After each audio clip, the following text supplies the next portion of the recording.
অনেকে এখন টকশোতে সুন্দর সুন্দর কথা বলছে, টকশোবিদ হিসেবে পরিচিত হচ্ছে, সেটা তাদেরকে ক্যাম্পাসও এভাবে চিনে না দু চারজনে।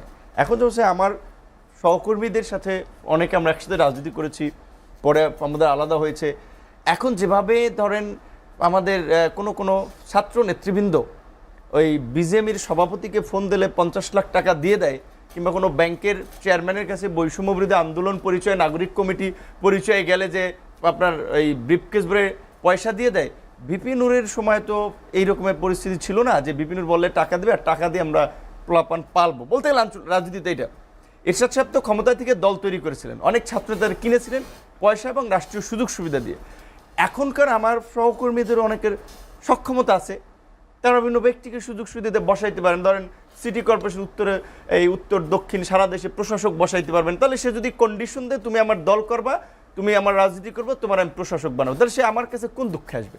তাহলে এখন আমরা রাষ্ট্রীয় পাওয়ারে বসে তো দলটা বানাইনি। আজকে যে 64 জেলায়, আমি সে আপনি জানেন না, 64টা জেলায় আজকে গণ অধিকার পরিষদের ব্যানারে এই ফ্যাসিবাদকে নিষিদ্ধ করা এবং গত 16 বছরের লুটপাটকারীদের বিচারের দাবিতে স্মারকলিপি দেওয়া হয়েছে। তারপরে বিক্ষোভ হবে জেলায় জেলায়, তারপরে ঢাকায় মহাসমাবেশ করবো। এটা বলতে চাই না, এখানে বললাম যে আমরা তো বিপরীত লাইনে থেকেও যেই হাসিনার বিরুদ্ধে আগে আন্দোলন ছিল ওই লাইনে আমরা আছি। কিন্তু আমি কোশ্চেনটা হচ্ছে আমার আজকে এই বিপ্লবের দাবিদার ছাত্ররা কেন আপনার ফ্যাসিবাদ নিষিদ্ধে রাজপথে কর্মসূচি নেয়? কিভাবে আওয়ামী লীগ রাস্তায় কর্মসূচি করে? এখন তারা দাবি করছে যে তারা বিপ্লবের ঝান্ডাদারী, অথচ আপনার যারা সহযোগী ছিল, এই যে এতগুলো সংগঠন, এত মানুষ, এখন ধরেন বললে অনেকে অখুশি হবে। এই আন্দোলনে এই আপনার আপনার এখন তো গোয়েন্দা সংস্থাগুলো কিছুটা সরকারের ধরেন আমাদের অনেক অ্যাক্সেস আছে।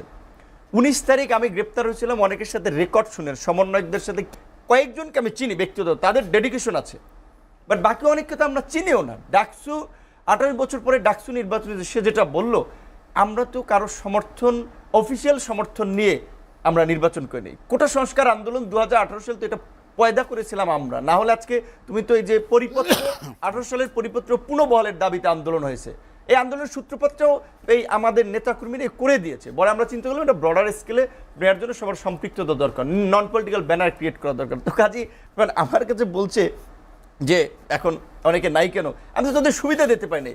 কাদের যে একটা ইন্টারভিউতে বলেছিল চাঙ্কারপুলে, বলি প্লিজ, চাঙ্কারপুলে একটা বাসা থাকতো, 2টা বাসা ভাড়া দিতাম ইউনিভার্সিটি যারা আমাদের সাথে ছিল সে সময়, এই প্রতিবাদগুলো, এই আবরার হত্যা থেকে শুরু করে বিভিন্ন ইস্যুতে 45,000 টাকার বাসা ভাড়া ছাত্রদের।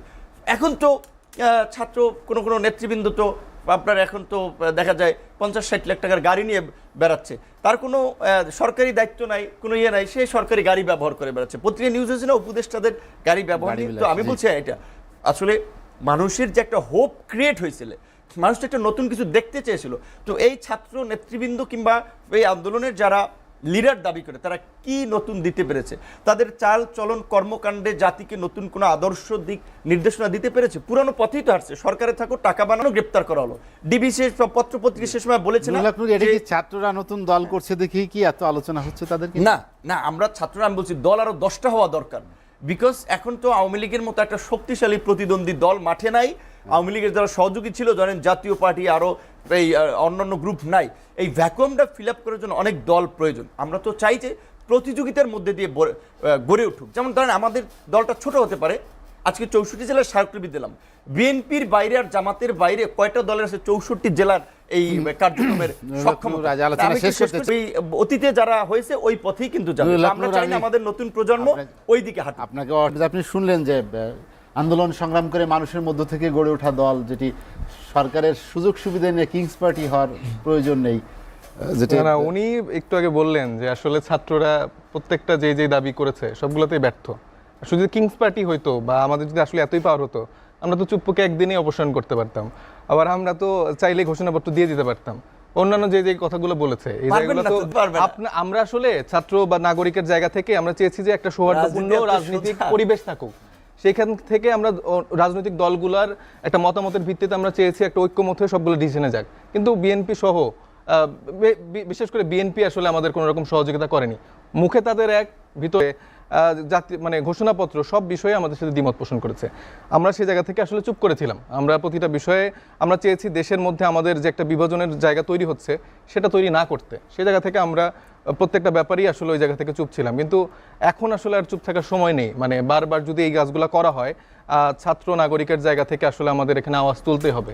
যে কোনো মানে বাংলাদেশের বিপক্ষে যায় এবং এই আন্দোলনের বিপক্ষে যায়, এই অভ্যুত্থানের আন্দোলনের স্টেটের জায়গা থেকে যদি এটাই বিপক্ষে যায় না কেন, আমরা সেটার বিরোধিতা করব। এবং আরও অনেকগুলো ইস্যু চলে এসছে, আসলে একটু লম্বা সময় কথা বলতে পারলে ভালো হতো।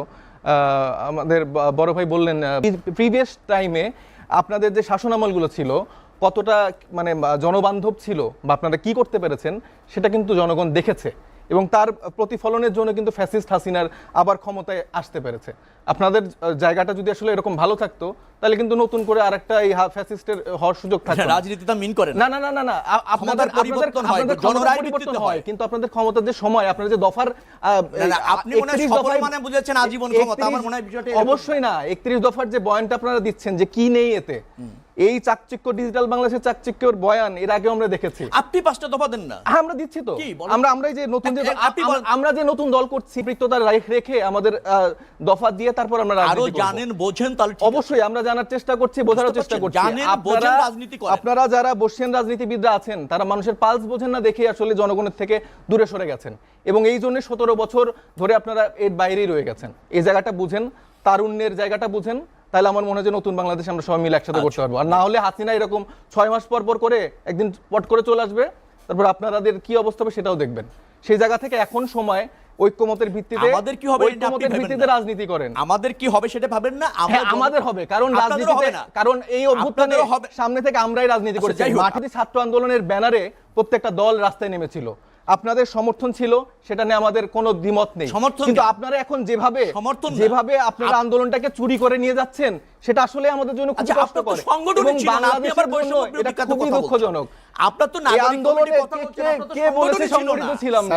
আপনি ছিলেন। আমরা সবাই এই কথাগুলি খুব আপত্তিকর, মানে আংশিক জেনে কথা বললে হয় কি ভুল হয়। এদেশে বহুদলীয় গণতন্ত্র কারা প্রতিষ্ঠিত করেছে? বিএনপি করেছে। বাকশালে এর আগেও হয়েছিল, শেখ মুজিবুর রহমান নিজে করেছিলেন আওয়ামী লীগ ক্ষমতায় এসে। সংসদীয় পদ্ধতির সরকার কে করেছে? 92-তে বিএনপি ক্ষমতায় এসে করেছে। তত্ত্বাবধায়ক সরকার সংবিধানে প্রতিষ্ঠিত করে সেই তত্ত্বাবধায়ক সরকারের কাছে ক্ষমতা হস্তান্তর করে বাইরে এসে নির্বাচন করে বিরোধী দল কে হয়েছে? বিএনপি হয়েছে।